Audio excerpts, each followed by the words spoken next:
Durante casi 300 años gobernaron el imperio terrestre más grande de la historia. El doble de grande que el imperio romano de César. Más duradero que el de Napoleón. Tan impactante para el mundo como el de Alejandro Magno. Son los mongoles. La furia que se desata como una tormenta desde las estepas. A principios del siglo XIII, los mongoles son pioneros de un estilo de guerra sin paralelo en astucia y crueldad, tan revolucionario que todavía inspira a los estrategas militares de hoy. Barriendo al este y al oeste, destrozándolo todo a su paso, hacen temblar el viejo orden mundial y alteran el curso de la historia. Bárbaros, mongoles.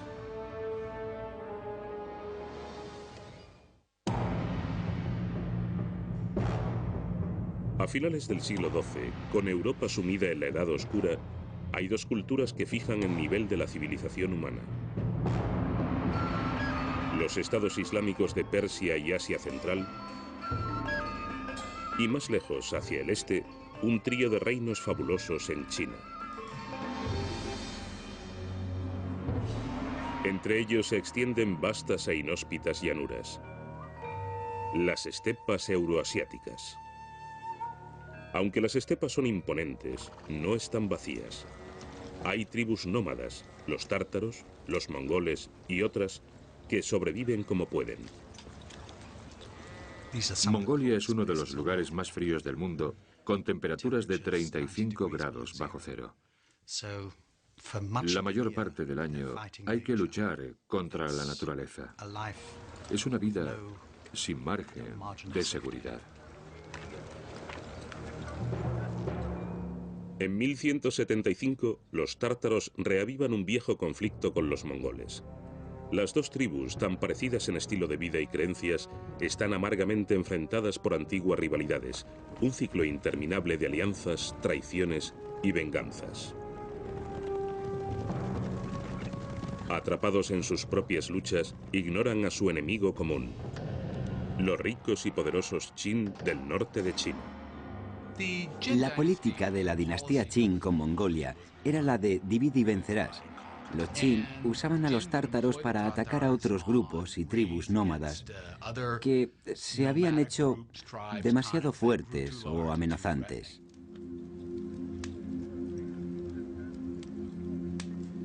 Los Qin percibían sabiamente que los pueblos de las estepas no les molestarían mientras estuvieran ocupados unos con otros. Es en esta época de tensiones en la que surge en el siglo XII el gran conquistador mongol Genghis Khan. Pero no viene de una familia de reyes o príncipes, sino que es huérfano de padre y se enfrenta a la muerte con su familia en las áridas estepas. El nombre de pila de Genghis Khan es Temujin, el trabajador de hierro. Le encaja bien. Su vida requería una voluntad de hierro.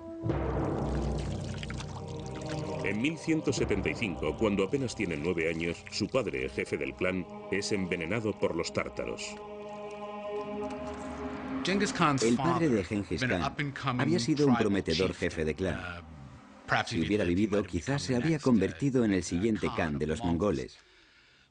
Pero en cuanto murió envenenado, las viudas del anterior Khan hicieron que los mongoles abandonaran a las viudas del padre de Genghis, Yesugei. Como resultado, Genghis Khan fue abandonado en la estepa con su madre.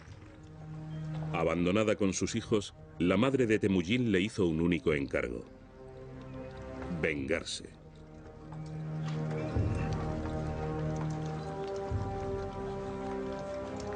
Creció, nos imaginamos, con un fuerte instinto de venganza. Era el hijo de uno de los principales jefes de clan, que había obtenido victorias donde otros jefes habían sido derrotados, pero le habían abandonado. Eso le creó un sentimiento de amargura muy fuerte, un sentimiento de que el mundo no funcionaba como debería. Durante 30 difíciles años, Temujin lucha para unir a su clan y obtener el título de Khan, gran jefe. Aprende a confiar en los que le demuestran lealtad en el combate y sospecha de todos los demás. Con 40 años se ha convertido en un jefe de clan de gran talento. Se trata de un hombre como Alejandro, como Hitler, con un carisma inmenso que hace que la gente le siga por la fuerza de su personalidad.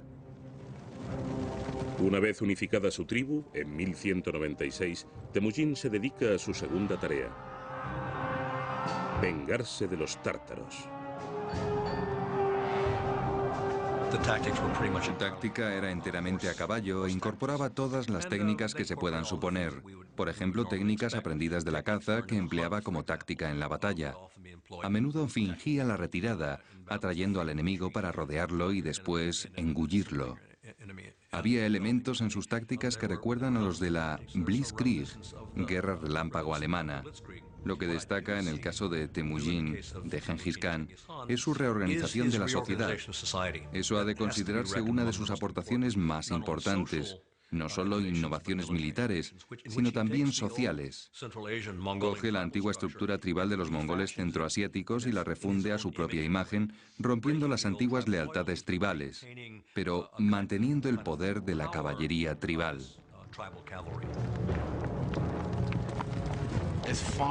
Se puede afirmar que prácticamente en todas las batallas que lucharon, los mongoles eran sustancialmente inferiores en número a sus enemigos, pero eran mucho más móviles porque tenían muchos caballos y eran capaces de operar en pequeños equipos tácticos con unos pocos ataques.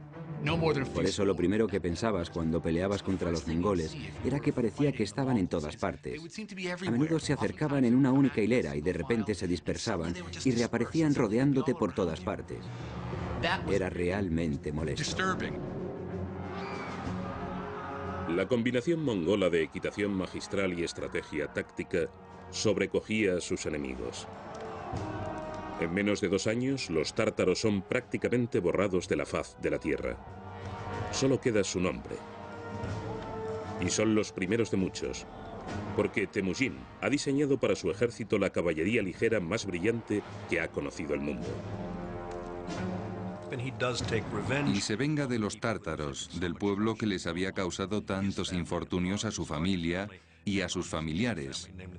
Y cuando finalmente los derrota, cuenta la leyenda que hizo que ejecutaran a todos los que fueran más altos que el eje de un carromato. Así que aniquila a esta tribu. El ambicioso jefe es un hombre religioso. Venera la jerarquía natural que contempla a su alrededor. La tierra es sagrada. Los ríos son sagrados.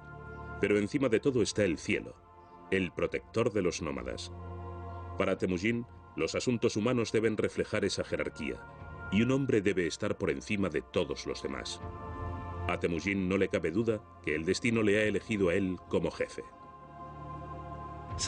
Creía que pertenecía a un linaje celestial con un destino. ¿Por qué? Porque cuando se consigue la victoria en la batalla, es porque así lo decide el cielo. Dios, el Mokatenga, el cielo o Dios eterno, del que Gengis Khan creía que dependía todo. Las victorias en la batalla y todos los éxitos y fracasos del mundo. En 1206, un consejo de jefes de tribus de la estepa aclama a Temujin como jefe universal, o Gengis Khan. Ahora se dispone a conquistar el resto del mundo y a labrar su reputación como el más sangriento de todos los bárbaros.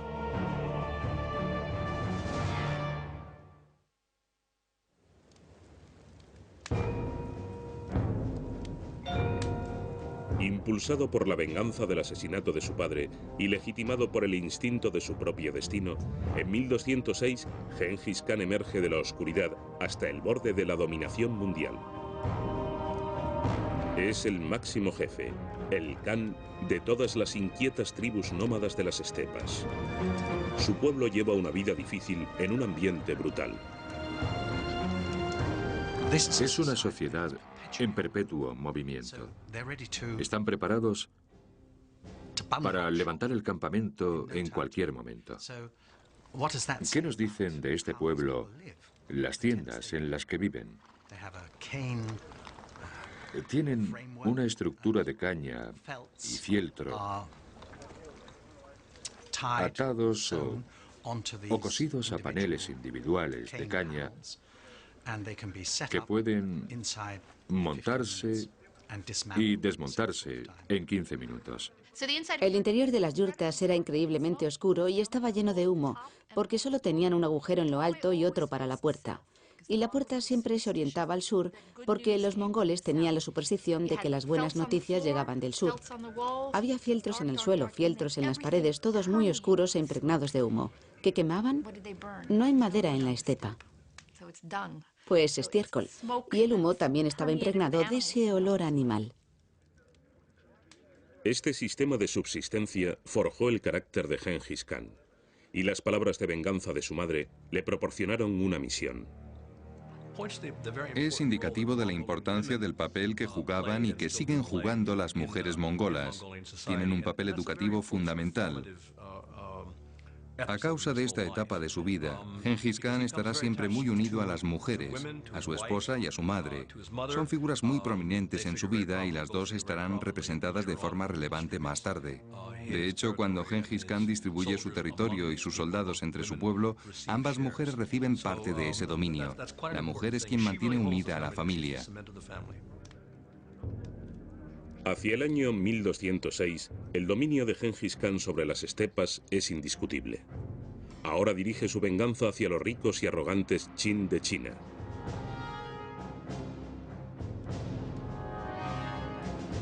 En 1211, los mongoles se disponen a invadir China. La enorme y antigua nación les considera sucios advenedizos que a veces arman un poco de jaleo. Los chinos no tienen ni idea de a lo que se van a enfrentar. En el sur de China, la dinastía Sun, los chinos del sur del país, a menudo consideraron a los mongoles como posibles aliados y desarrollaron una imagen muy interesante de ellos. Creían que los mongoles eran un pueblo bárbaro, cruel y salvaje, pero a la vez incorruptible y sin malear. En unas pocas horas, las tropas mongolas aniquilan un ejército chino mucho más grande. Los nómadas aprenden rápido. Copian las técnicas chinas de asedio para abrir brechas en sus murallas. Se convierten en la personificación del terror. Entonces empiezan a tocar los tambores, que llevan 4 hombres con cuerdas. El simple sonido de los tambores hace que la gente enloquezca de miedo. Traían consigo a los prisioneros de la anterior ciudad conquistada y los echaban al foso para poder caminar sobre los cadáveres hasta el pie de la muralla. Y luego mataban a todos los seres vivientes, hasta los perros y los gatos.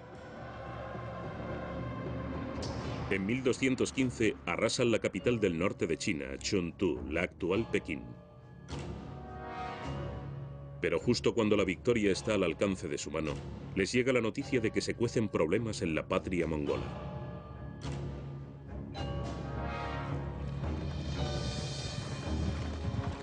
La noticia le llega a Gengis Khan a través de 1.600 kilómetros de territorio, transportada por un sorprendente sistema de comunicación que acabará conectando a todo el imperio mongol. Desarrollaron desde muy pronto un sistema conocido como YAM, que funcionaba como el Pony Express. Se despachaba a 2 mensajeros con insignias especiales alrededor de la cintura que indicaba que eran emisarios oficiales del gobierno. Se les proporcionaban caballos en estaciones de correos cada 40 kilómetros para que los dos pudieran seguir galopando con rollos de mensajes en sus manos. En 1218, los jinetes Yam le llevan a Gengis Khan la noticia de que Kuchlug, el Khan del clan de los Naiman, está fomentando una rebelión entre otras tribus descontentas. El orden que tanto le ha costado ganar a Gengis Khan se ve amenazado por la deslealtad de su propio pueblo. No se puede tolerar.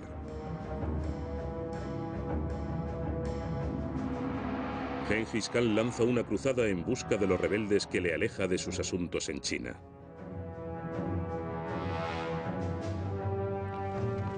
Mientras persiguen a los rebeldes hacia el oeste en tierra musulmana, se anexionan un reino detrás de otro.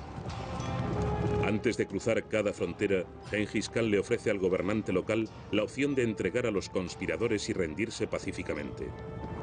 Si el gobernante se resiste, Gengis Khan le previene de que no tendrá piedad. A un jefe le escribe: el desastre te alcanzará a ti también.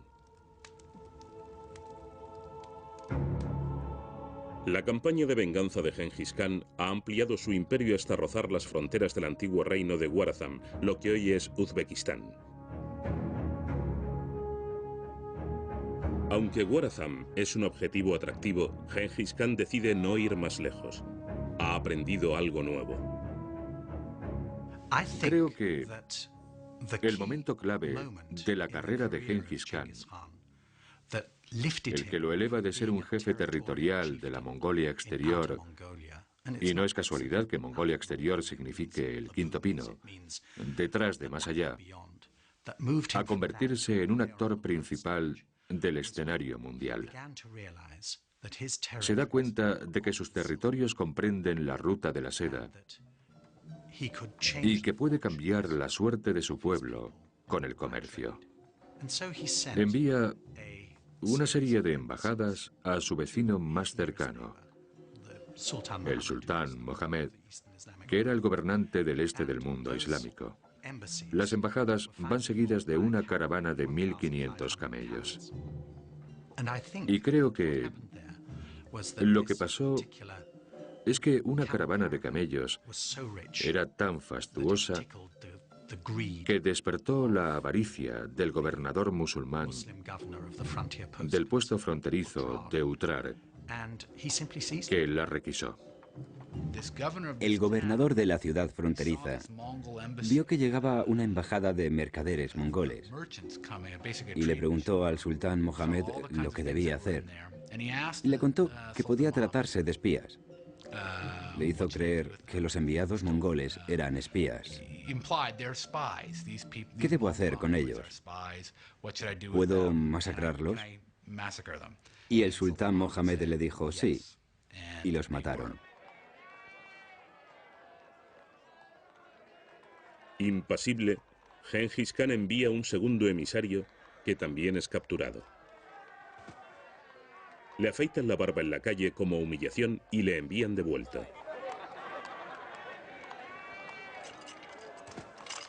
La caravana de regalos, por supuesto, no es enviada de vuelta. El despacho final de Gengis Khan al sultán Mohammed es simple y lacónico. Has elegido la guerra, le escribe. Y fue ese suceso, por avaricia, por romper las leyes del intercambio de embajadores y de permiso a los mercaderes para cruzar fronteras libremente, lo que causó la catástrofe mongola. Una catástrofe que, según narra una crónica rusa, no dejó ni un ojo abierto que llorara a los muertos. Llegaron, atacaron, saquearon, quemaron, asesinaron y se marcharon. Fue un completo desastre para el mundo civilizado, que había explotado por una pequeña chispa. Mientras sus soldados se preparan para la guerra en 1219, Gengis Khan se muestra despreocupado. Pasará, dice, lo que tenga que pasar, y lo que sea, no lo sabemos nosotros. Solo Dios lo sabe. Llevando a cabo el plan celestial de Dios, el Khan enseñará a sus enemigos una tremenda lección y continuará una conquista que destruirá todo lo que le salga al frente, incluyendo los conocimientos y riquezas de una civilización entera.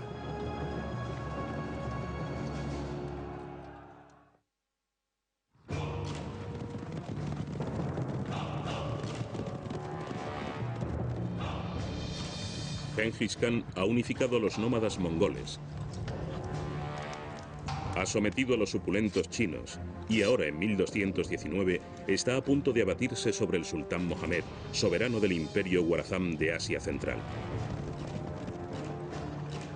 Gengis Khan es un hombre motivado por la venganza. Inalchuk, el gobernador del sultán, ha humillado flagrantemente a un enviado diplomático mongol, un abuso intolerable. Pero el bastión del sultán, Samarcanda, está defendido por un ejército mucho más grande que el de Gengis Khan. Para igualar la desventaja, el Khan pone en marcha las herramientas que también le han servido en el pasado: la movilidad y la sorpresa. Lo más interesante de esta campaña en especial es que Gengis Khan dividió a su ejército frente a un adversario superior. Es el tipo de táctica que asociamos con el general Lee o con la Blitzkrieg de la Segunda Guerra Mundial. Su propósito es atravesar el frente enemigo para crear confusión y distracción en la retaguardia, y así poder retirarse luego y tomar esas posiciones. Creo que eso es una parte muy significativa de lo que hace. Gengis Khan asesta su primer golpe en la ciudad fronteriza de Utrar en 1219. Tras un asedio de 5 meses, los mongoles irrumpen a través de las defensas y destrozan todo lo que se encuentran por delante. Su crueldad no tiene límites. ¿Por qué eran tan crueles los mongoles? Nadie conoce la verdadera explicación. Pero como hecho, es indiscutible que esa gente no hacía la guerra de la forma habitual. Al gobernador avaricioso Inalchuk le reservan un destino especial. Descubre de primera mano el significado del viejo proverbio mongol: devuelve lo que te dieron. Arrastrado fuera de su refugio en la ciudadela, le sujetan mientras le vierten plata fundida en los ojos y en las orejas.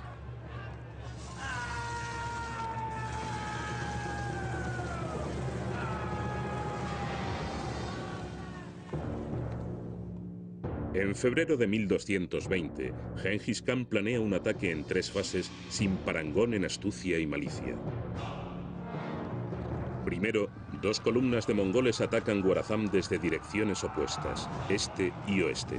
Su objetivo principal, hacer creer a Mohammed que esos débiles ataques son lo mejor que pueden mostrar los mongoles. Los ejércitos medievales de Europa y Oriente Medio tenían la fuerte convicción de que retirarse frente al enemigo era humillante y no podían hacerlo. Otra razón por la que no podían hacerlo es que, desde el punto de vista de un general, una vez que empiezas a retirarte, los demás creen que has perdido y pierdes de repente el control sobre tu ejército. Todos se escaparían corriendo. Ah, hemos perdido, tenemos que huir. Los mongoles se retiraban y tan pronto como empezaban a retirarse, se dispersaban repentinamente y volvían a atacar, empezando a disparar de nuevo. Era muy desorientador para muchos ejércitos. La lluvia constante de flechas que caía era muy desorientadora. Distraído por las tretas y escaramuzas de los mongoles, el sultán Mohammed despliega sus fuerzas a lo largo de cientos de kilómetros de tierra fértil por el valle del río al sur de Samarcanda. Pero muy lejos, al norte, Gengis Khan prepara el asalto principal.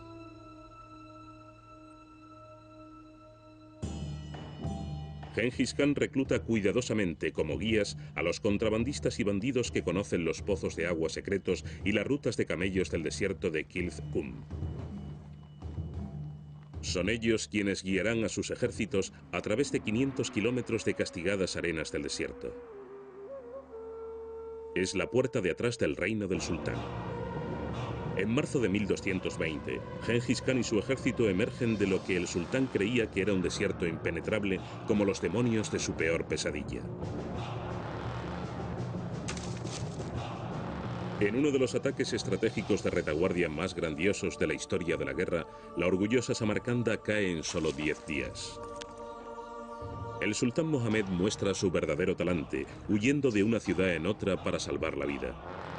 Como cazadores persiguiendo a un zorro, los grandes generales mongoles reciben 20.000 hombres para aplastar cualquier población que refugie al sultán fugitivo y le siguen el rastro de forma infatigable hasta que lo matan.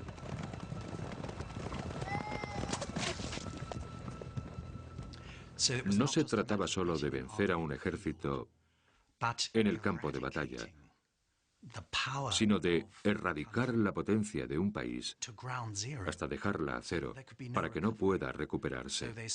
Por eso sembraban los campos con sal, destruían los pozos, inundaban las ciudades, cortaban los canales, arrancaban los huertos, como si el mañana no existiera. La monstruosa ola de devastación mongola destruye ciudades persas magníficas como Balkh y Herat. A Gengis Khan le daba igual. No les importaba lo más mínimo. Y la destrucción que acometieron en el mundo islámico oriental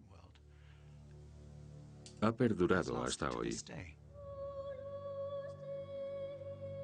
Las ruinas de ciudades una vez grandes aún yacen desperdigadas por toda Persia como poblaciones fantasma.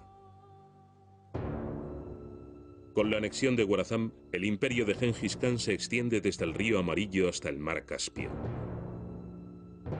El imperio terrestre más grande en la historia del mundo. El resultado más notable de la conquista mongola es que el Oriente queda abierto a Occidente por primera vez en 1000 años. La Pax Mongólica, una paz mongola, permite que por primera vez la gente pueda viajar con total seguridad desde Roma a Beijing. Nunca había sido posible antes, ni lo volvió a ser hasta el siglo XX. No es poca cosa. Hubo gente de Oriente Medio que viajó por todas partes, incluso hasta el final, hasta China. Un viajero famoso, Ibn Battuta de Marruecos, llegó hasta China, o al menos eso dijo, viajando a través de muchos de los estados sucesores de los mongoles, estados gobernados por los descendientes de Gengis Khan, y ello desarrolló una especie de conocimiento de cada civilización de Eurasia, adquiriendo más conocimiento unas de otras. Irónicamente, la creación de semejante imperio no era el objetivo de Gengis Khan. En su pecho aún ardía la llama de la venganza. Todavía tiene una partida que ganar contra los chinos. Y decide dedicarse a ello, pero está fuera de su alcance. En 1227, con unos 65 años, Gengis Khan muere camino de China, según la leyenda, a causa de un trágico accidente a caballo. Su cuerpo es escoltado por tropas armadas y doncellas esclavas de vuelta a la estepa, donde se le entierra en secreto. Hay algunas leyendas que cuentan que se escogió a 50 guardias para que lo enterraran, que fueron asesinados por otros 50 guardias, que a su vez fueron asesinados por otros, para que su tumba permaneciera en secreto por varios motivos. Y no se conoce el lugar exacto. Los jefes mongoles eran enterrados en completo secreto. Salían en una procesión con la gente que iba a enterrarles, haciendo sonar los cuernos y tocando los tambores, haciendo tanto ruido como fuera posible. Si la procesión se encontraba con alguien camino del lugar secreto donde se iba a producir el entierro, le asesinaban. El objetivo era que nadie debería saber dónde están enterrados los grandes mongoles. No se ha descubierto nunca ninguna tumba de un jefe mongol. Nunca se han encontrado y no tenemos ni idea de lo que contienen. El imperio de Gengis Khan parece haberse perdido tanto como su túmulo funerario, porque tras su muerte, el estado que había unificado se disgrega, dividido en 4 reinos para sus 4 hijos. Pero el sueño continúa. Se convertirá en pesadilla en manos de otro conquistador mongol. Impulsado por imágenes de gloria, desencadenará un reinado de terror incluso más sangriento y brutal que el de Gengis Khan.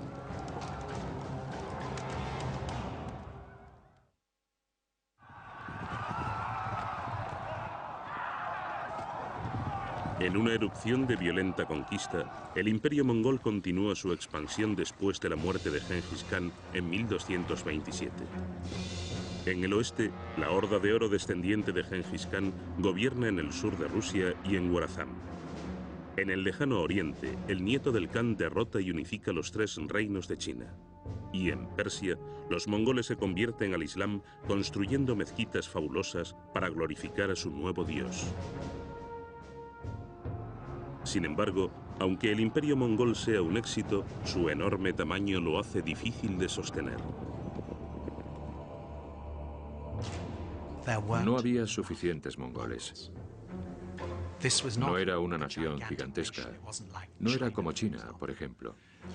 Quizá el ejército mongol se compusiera de unos 100.000 hombres, no más.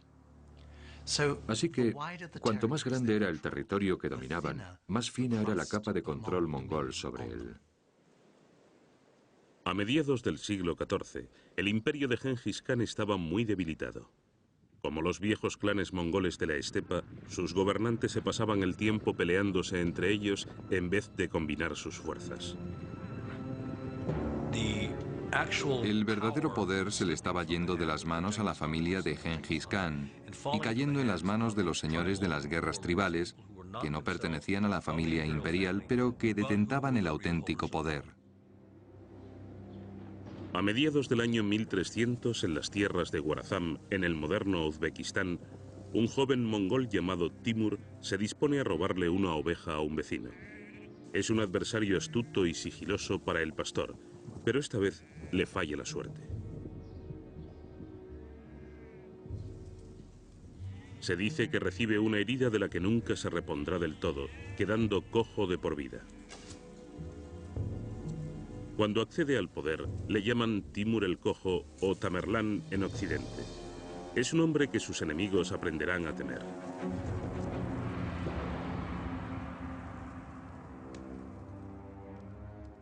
Hacia el año 1360, Timur es un importante emir o jefe, un maestro del ajedrez y un hábil estratega.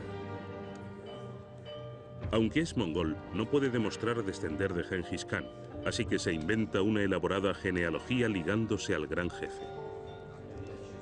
Incluso toma 2 esposas descendientes de Gengis Khan para legitimizar su pretensión. Creo que Timur se veía a sí mismo como el restaurador de la nueva versión de la historia de Gengis Khan. Era su propia versión reflejada a través del prisma de sus ambiciones. Y hasta cierto punto se veía a sí mismo como un hombre con un destino, no solo como el enviado del cielo que había sido Gengis Khan, sino como una persona actuando por derecho propio.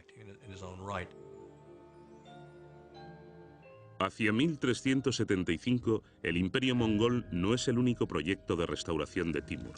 Siglo y medio después de que Gengis Khan incendiara Samarcanda, Timur espera hacer de su ciudad adoptiva la joya del mundo. Había nacido en esa zona y siempre estuvo muy apegado a lo que hoy es Uzbekistán como lugar de nacimiento. Y en el transcurso de sus campañas, donde quiera que estuviese, mataba a todos los hombres de la ciudad, pero salvaba de la muerte a los artesanos y los enviaba a Samarcanda. Hay que imaginarse una Samarcanda llena de tradiciones de todo el Islam, pero también de China y de la India. Samarcanda era algo especial. Samarcanda era una ciudad jardín y una de las mayores actividades constructoras de Timur fue la excavación de canales de irrigación que llenaron las afueras de jardines maravillosos. Como Timur era musulmán, también construyó edificios religiosos y empleó gran parte del botín que adquirió al conquistar la India para construir una mezquita absolutamente gigantesca. Uno de los rasgos de Timur parece haber sido su orgullo y su megalomanía.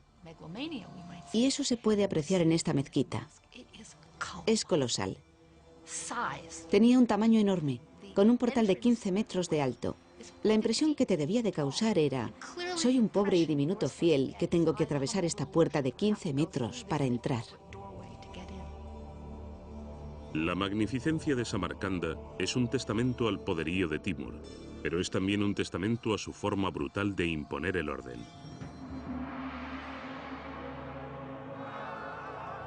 Fuera de las murallas de Samarcanda, su crueldad y misericordia se hizo legendaria. A partir de 1385, Timur se dedica a saquear sistemáticamente toda Persia oriental, así como ciudades de todo Azerbaiyán, Georgia, Armenia y el Cáucaso. Decenas de miles de personas son asesinadas por el camino. En 1398, Timur sigue los pasos de los griegos conduciendo una audaz expedición a través de las montañas más famosas del mundo, las Hindu Kush. Después arrasa el norte de la India. Pero cuanto más lejos extiende sus dominios, más difícil es controlar a las poblaciones hostiles. Cuando los habitantes de Delhi se rebelan contra sus nuevos amos mongoles, Timur arranca una página del libro del terror de Gengis Khan y escribe un nuevo capítulo, todavía más horrible. Las crónicas que cuentan que cortó la cabeza a sus víctimas y las apiló en enormes montones son demasiado frecuentes como para ser mera retórica. En números pudo haber unos 70.000 u 80.000 muertos. Pero no importaban, porque estamos hablando de armas psicológicas, que es algo que introdujeron los mongoles. Una cosa es ir a la guerra y otra usar el terror como arma de guerra, que es lo que hizo Timur. Timur aprovechó con eficacia el legado de Gengis Khan. Fue más cruel, en el sentido de que sus matanzas eran más brutales y más rápidas, aunque siempre respetando a los artesanos. Cuando dicen que destruyó una ciudad, se trata de una metáfora, que quiere decir que mató a tanta gente como para que fuera un desastre, pero luego se llevaba de cada ciudad que conquistaba a los mejores trabajadores, los mejores artesanos, los mejores ingenieros y los mejores productos. La línea del cielo de cúpulas de la moderna Estambul es testigo de una dinastía que se interpuso en el camino del sueño de Timur con un imperio mongol del tamaño del de Gengis Khan, los turcos otomanos. En 1402, los territorios en expansión de Timur alcanzaban las inamovibles fronteras del sultán otomano Bayezid. Orgullosos hasta rayar en la arrogancia, ninguno de los dos soberanos toleraba al otro. Timur llega incluso a sugerir que la madre de Bayezid es de nacimiento incierto, queriendo decir que es una puta.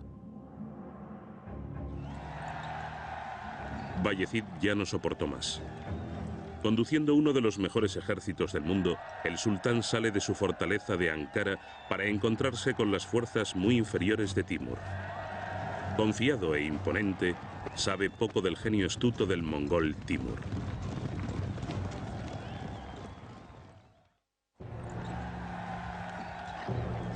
En 1402, agraviado por insultos a su honor, el sultán otomano Bayezid se apresura a enfrentarse al ejército mongol de Timur. Pero Timur, consciente de la ruta del sultán, rodea ágilmente a los turcos.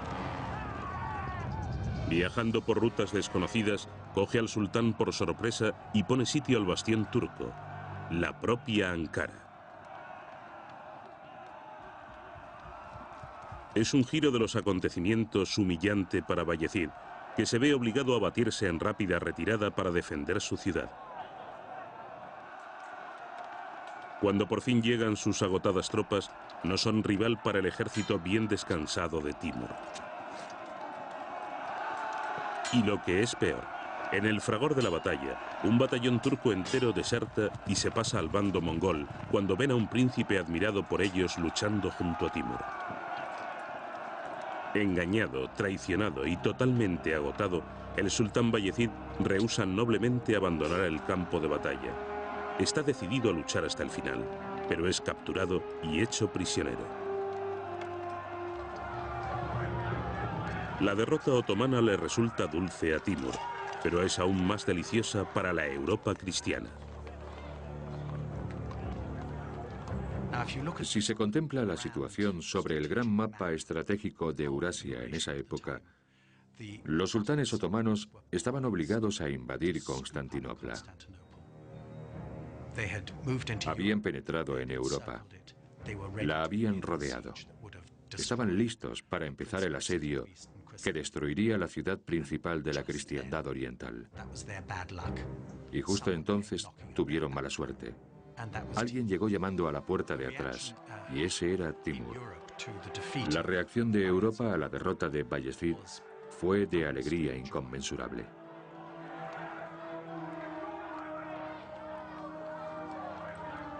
Con la derrota de los otomanos en 1402, el imperio de Timur se acerca al de Gengis Khan en tamaño y pretensiones. Predeciblemente no será bastante para el voraz conquistador. Para asegurar su lugar en la historia, debe hacerlo mejor que su héroe. Y la única forma de conseguirlo es apoderarse de lo que no pudo Gengis Khan: China. Pero al igual que Gengis Khan, Timur enferma misteriosamente y muere camino de China. En 1405 es enterrado en Samarcanda en una tumba tan ornamentada como sencilla fue la de Gengis Khan. Hay una anécdota curiosa que cuenta que, cuando estaba agonizando, dijo: «No profanéis mi tumba, porque si lo hacéis, os caerá una maldición peor que yo». Y su tumba permaneció completamente sellada hasta el 22 de junio de 1941, cuando unos arqueólogos soviéticos la abrieron y encontraron el esqueleto de un hombre alto con la cadera dañada. Y el 22 de junio de 1941, Hitler lanzó su ataque sobre Rusia, lo que marcó el comienzo de una etapa en la que morirían unos 20 millones de rusos en 4 años. Así que se puede decir que su sombra se alargó hasta el siglo XX. Sin la fuerza de la personalidad y el liderazgo de Timur, sus herederos son incapaces de mantener el imperio unido. Los mongoles empiezan a difuminarse en la historia. Demasiado pocos en número para gobernar su vasto imperio, acaban asimilándose a las culturas que conquistan, adoptando como propias sus religiones y costumbres. Y sin embargo, se puede decir que hoy en día su impacto permanece inconmensurablemente presente. Al abrir China a Occidente, los mongoles crearon una sed insaciable de mercancías asiáticas. El impulso para saciarla fomentó la era de los descubrimientos y los viajes que conducirían a Europa a América. En realidad, al destruir los viejos imperios de China y Persia, los mongoles dieron luz al mundo moderno. Un imperio que se extendía desde el mar de Japón hasta el Báltico, desde Corea hasta el este de Alemania, que ocupaba la mayor parte de Eurasia, excepto la India y el sudeste asiático. No había nada igual. ¿Volverá a ver el mundo un imperio igual? En Mongolia, algunos esperan fervientemente que sí. Incluso hoy en día, allí adoran a Gengis Khan como a un dios. Su nombre es una fuente de orgullo nacional, su tienda, un templo sagrado. No es extraño que los mongoles esperen ansiosamente que su espíritu resurja y que regrese el bárbaro.